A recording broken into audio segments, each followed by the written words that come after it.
सोचो, एक दिन तुम्हारी आंख खुलती है और तुम किसी एकदम अलग दुनिया में हो। चारों तरफ बस बर्फ, अत्यधिक ठंड और एक अंतहीन महासागर जिसमें हो सकता है कि एलियन जीव भी हों। यूरोपा, बृहस्पति का एक छुपा हुआ बर्फीला चंद्रमा जिसमें शायद जीवन मौजूद हो। पर क्या हम इंसान वहां जीवित रह सकते हैं?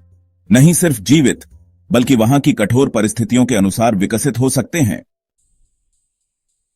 अगर हम एक बर्फीले एलियन ग्रह पर हजारों साल तक रहें, तो क्या हम बर्फ प्रतिरोधी, गहरे पानी में गोता लगाने वाले और अत्यधिक ठंड को सहने वाले सुपर ह्यूमंस बन सकते हैं? आज हम यह एक्सप्लोर करेंगे, रोमांचक साइंस फिक्शन, अद्भुत विज्ञान और थोड़ी कल्पना मिलाकर। तो चलो एक महाकाव्य अंतरिक्ष साहसिक शुरू करते हैं। यूरोपा सौरमंडल में एक छुपा हुआ रत्न है। यह बृहस्पति का चौथा सबसे बड़ा चंद्रमा है और अपनी अनोखी विशेषताओं के लिए जाना जाता है। यूरोपा की सतह ज्यादातर बर्फ से ढकी हुई है, जो इसे एक चमकदार और परावर्तक रूप देती है। ऊपर से देखो तो एक बर्फीला बंजर भूमि लगता है, लेकिन यह सिर्फ सतह की सच्चाई है। इसके नीचे कुछ और ही कहानी छुपी हुई है। लेकिन अंदर एक गहरा महासागर है जो बृहस्पति के गुरुत्वाकर्षण खिंचाव से गर्म रहता है। यह महासागर जो यूरोपा की बर्फीली परत के नीचे छुपा है, शायद हमारे सौर मंडल के सबसे दिलचस्प स्थानों में से एक है। मतलब पानी वहां तरल है। यह तरल पानी जो यूरोपा की बर्फीली परत के नीचे है, संभावित रूप से जीवन को समर्थन दे सकता है। और जहां पानी होता है, वहां जीवन होने की संभावनाएं बढ़ जाती हैं। वैज्ञानिकों को लगता है कि यूरोपा के महासागर में सूक्ष्म जीव जीवन हो सकता है, जो इसे खगोल जीव विज्ञान के लिए एक प्रमुख लक्ष्य बनाता है। यूरोपा के अन्वेषण से हम न केवल अपने सौरमंडल के बारे में, बल्कि जीवन की उत्पत्ति और अस्तित्व के बारे में भी बहुत कुछ सीख सकते हैं। लेकिन यह कोई सामान्य महासागर नहीं है। अत्यधिक दबाव, शून्य सूर्य प्रकाश और -160 डिग्री सेल्सियस तक तापमान, मतलब यह सबमरीन हॉरर मूवी का सेट लगता है। अब सोचो, अगर हम इंसान यहां विकसित हो जाएं, तो हमारी शरीर कैसे बदलेगी? त्वचा, फेफड़े, आंखें, ठंड सहन करने की क्षमता। ठीक है, चलो सच्चाई पर आते हैं। विकास रैंडम नहीं होता, वो पर्यावरण के हिसाब से आकार लेता है। तो अगर इंसान यूरोपा पर हजारों सालों तक जीवित रहें, तो हम अनुकूलित होने लगेंगे। यूरोपा, बृहस्पति का एक बर्फीला चंद्रमा, एक शत्रुतापूर्ण वातावरण है। यहां का तापमान बहुत कम है और वातावरण भी पृथ्वी से बिल्कुल अलग है।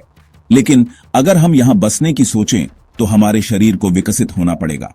कल्पना करो, हमारे वंशज कैसे दिख सकते हैं और उनकी क्षमताएं कैसी हो सकती हैं।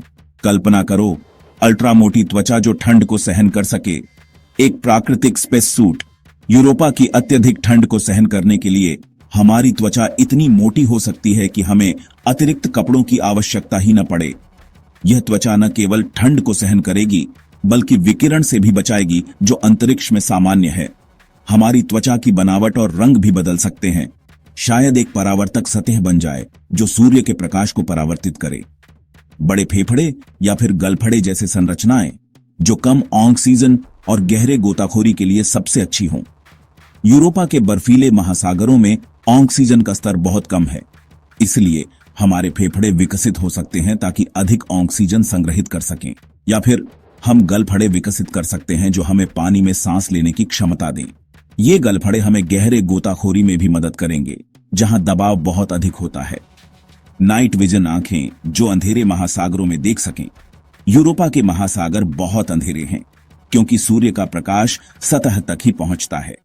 हमारी आंखें विकसित हो सकती हैं ताकि हम कम रोशनी की परिस्थितियों में भी स्पष्ट रूप से देख सकें। ये नाइट विजन आंखें हमें शिकारी और शिकार दोनों को पहचानने में मदद करेंगी। शायद हमारी आंखों में बायोलुमिनेसेंट गुण भी हो सकते हैं, जो हमें अपना रास्ता रोशन करने में मदद करेंगे। मजबूत हड्डियां, क्योंकि यूरोपा की गुरुत्वाकर्षण शक्ति पृथ्वी से कम है। कम गुरुत्वाकर्षण वाले वातावरण में हड्डियां कमजोर हो सकती हैं, इसलिए हमारी हड्डियां घनी और मजबूत हो सकती हैं। यह हमें फ्रैक्चर और चोटों से बचाएंगी। हमारी मांसपेशियां भी अधिक मजबूत हो सकती हैं ताकि हम आसानी से चल सकें। शायद हमारे शरीर की समग्र संरचना भी बदल जाए ताकि हम यूरोपा के वातावरण में कुशलता से जीवित रह सकें।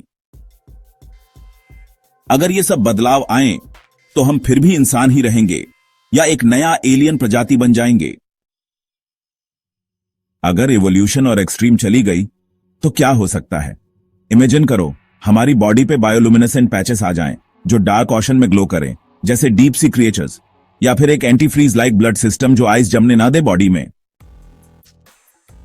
और सबसे बड़ा सवाल, क्या हम ठंडे खून वाली प्रजाति बन सकते हैं जो अत्यधिक तापमान पर समायोजित हो सके? यह एक साई-फाई मूवी जैसा लग रहा है, लेकिन वैज्ञानिक रूप से संभव है। पर रुको, अगर यूरोपा के महासागरों में जीवन है तो हम एलियन जीवों के साथ कैसे संपर्क करेंगे? क्या वे दोस्ताना होंगे या खतरनाक शिकारी जो हमसे ज्यादा विकसित होंगे? हो सकता है कि यूरोपा की जीव इलेक्ट्रिक सिग्नल से बात करें या एक दूसरे के माइंड्स पढ़ सकें। और अगर हम भी वहां रहने लगें, क्या हम भी ऐसी पावर्स इवॉल्व कर लेंगे? मतलब लिटरली हम भी टेलीपैथिक, पानी में सांस लेने वाले क्रीचर्स बन सकते हैं। अभी हम ये सब सिर्फ सोच रहे हैं, लेकिन भविष्य में क्या पता? जैसे जैसे हम नए ग्रहों की खोज करेंगे, वैसे वैसे हमारी प्रजाति भी बदलेगी। हो सकता है कि हम एक बहुग्रह प्रजाति बन जाएं, जिसमें कुछ लोग मंगल पर अनुकूलित हों, कुछ यूरोपा पर, कुछ गहरे अंतरिक्ष के लिए। हम अभी सिर्फ पृथ्वी के इंसान हैं, लेकिन शायद एक दिन हम आकाश गंगा के प्राणी बन जाएंगे। तो आप क्या सोचते हैं?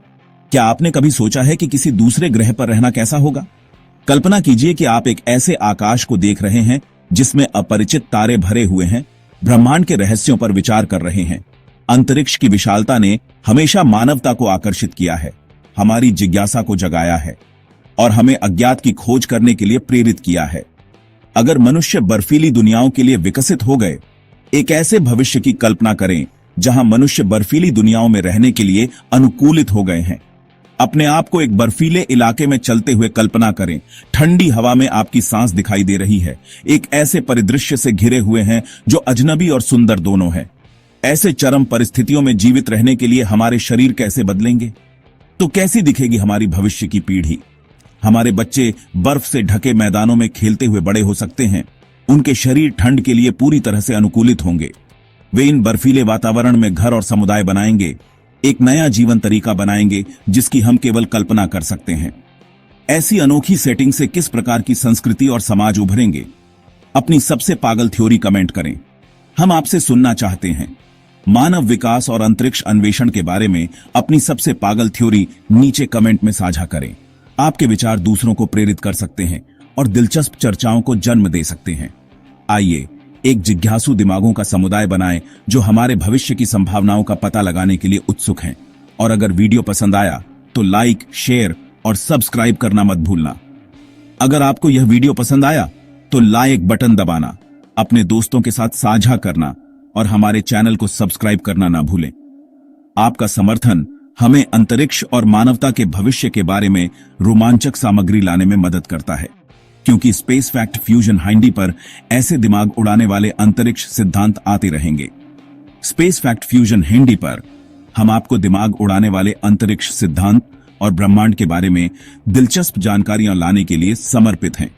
अधिक वीडियो के लिए बने रहे जो ब्रह्मांड और उसमें हमारी जगह के बारे में आपकी समझ को विस्तारित करेंगे। मिलते हैं अगले एडवेंचर में। हमारे अगले एडवेंचर में शामिल हों, क्योंकि हम अंतरिक्ष के चमत्कारों का पता लगाना जारी रखते हैं। चाहे वह दूर के ग्रहों की यात्रा हो या तारों के रहस्यों को उजागर करना, हमेशा कुछ नया खोजने के लिए होता है। तब तक जिज्ञासु रहें, शानदार रहें। तब तक याद रखें कि जिज्ञासु रहें और शानदार रहें। तारों को देखते रहें और संभावनाओं के बारे में सोचते रहें।